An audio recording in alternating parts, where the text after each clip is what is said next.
How to fix Tandem Bank cashback not being applied. So in here, the very first thing that you need to do is simply check qualified spending, ensure transactions where eligible purchases, which could be cash, withdrawals and transfer, do not, earn the cashback. So after doing that, you'd need to ensure that your required monthly spending thresholds have been met.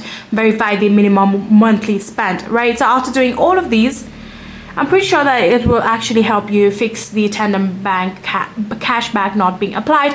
But if it's still not the issue and you're still facing any sort of error, then you need to contact the Tandem Support. You can reach out via in-app chat, or you can even email them on support@tandem.com.uk with purchase receipt copies in order to verify yourself and make sure that you are legitimate, right? So after doing all of these, I'm pretty sure you'll be able to fix your Tandem Bank cashback not being applied. If you guys do have any further queries, then please let me know in the comment section down below.